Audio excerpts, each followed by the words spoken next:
10 minutes to give you a talk today. Mark Twain once said, if you want me to talk for 2 hours on any subject, I can do it today.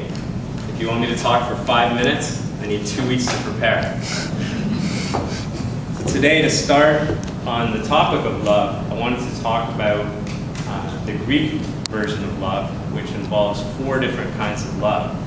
Does anybody here know what any of them are? Eros. Yeah, everyone knows that one. I don't need to define Eros. We're going to keep this family friendly. We had agape. Do you know what that one is?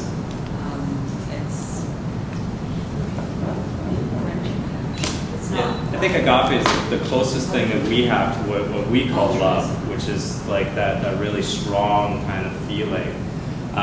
We also have philia, which is a little more like friendship and loyalty. And the last is, I think I pronounced it right, storge, which is more about kind of caring for someone else, in particular a child. And today I wanted to posit that maybe there's a 5th kind of love that I call business love. So I was in New York City a few months ago, and I was talking with Tony Schwartz, who's a best-selling author of a book called The Powerful Engagement. And the main thesis of his book is that the key to being highly productive in today's day and age is about energy management, not time management. And he breaks down energy management into 4 different buckets. There's your physical energy, your mental energy, kind of your spiritual energy, and lastly, your emotional energy. And the theory is that the stronger you are hitting on all 4 of those levels, the more just generally fired up you become about everything, and the more productive you become in life.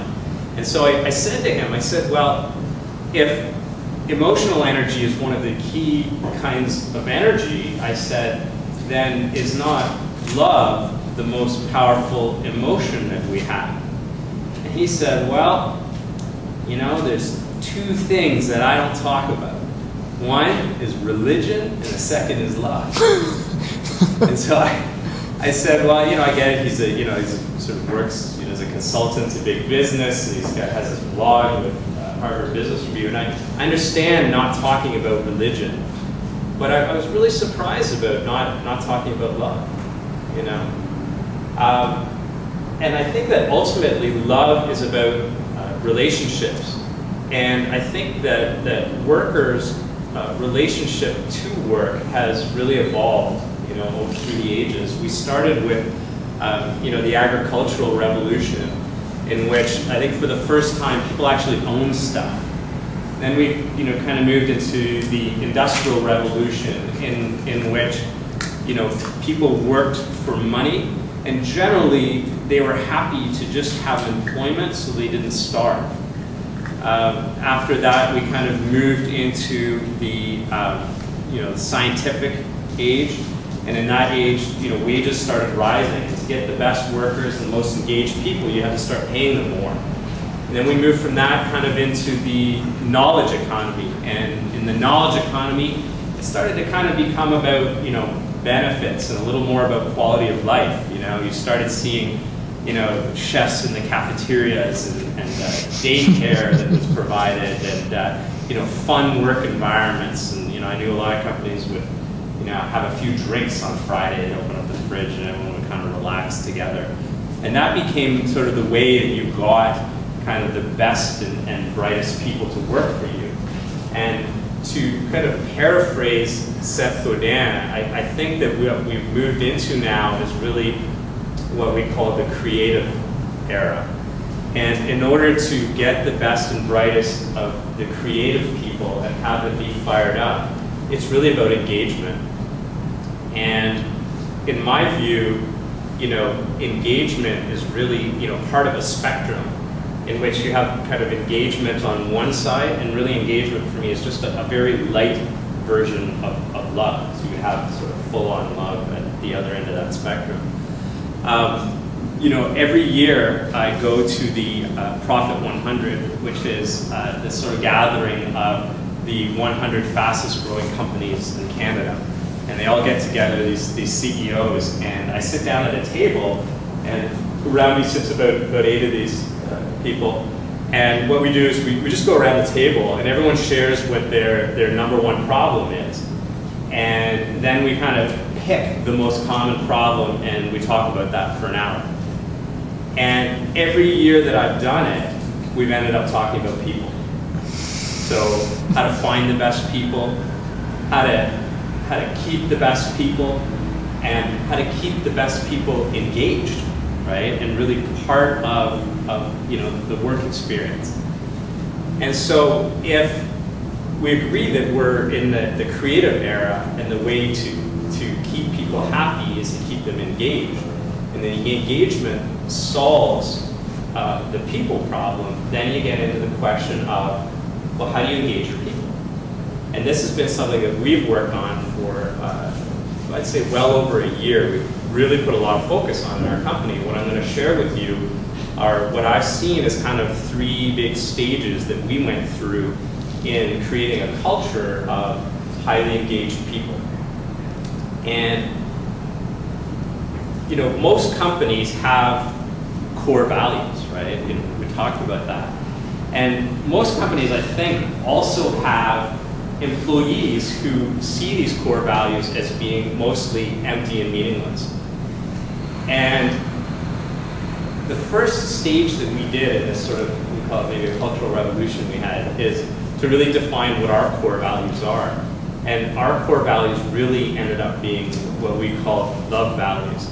And 4 out of 5 of them really ended up having nothing really to do with business.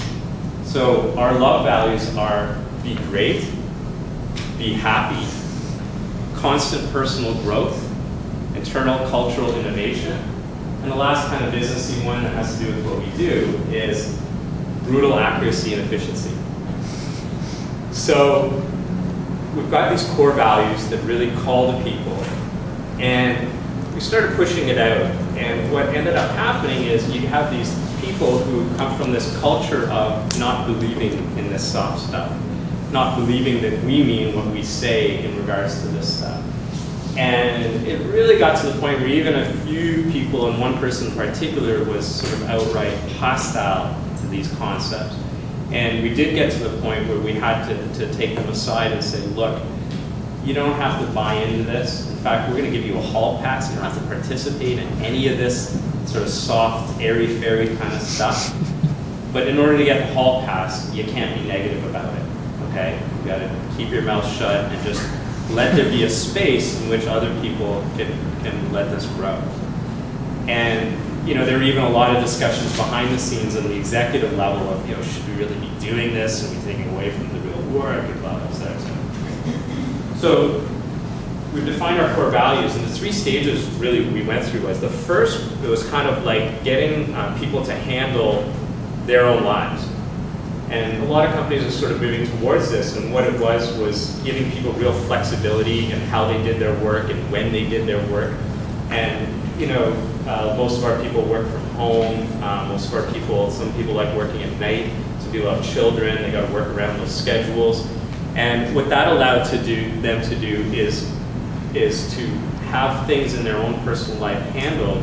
But even more so, what we said to them was, look, as long as our clients get what they need, when they need it, the way they need it, we don't care how you do it. And I had a friend who said, well, if they're working from home, how do you know they're working? And I said, what we found is if you hire responsible, smart people, and you treat them like responsible, smart adults, our problem is actually that people tend to work too hard, and we have to limit the number of hours that they work in a week so they don't burn out.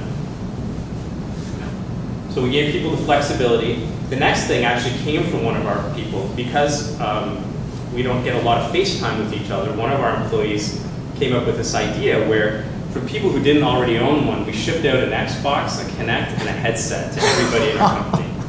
And every quarter we ship out a video game to everybody, and we have a ladder, and everyone has to play against each other and trash talk and do whatever. And we have to do false starts, where we tried to play hockey and no one knew what an offside was, and it was a big disaster. So we play kind of simpler games now. And then we have a cup that the winner gets, and we ship that out, and they have to take funny pictures with it.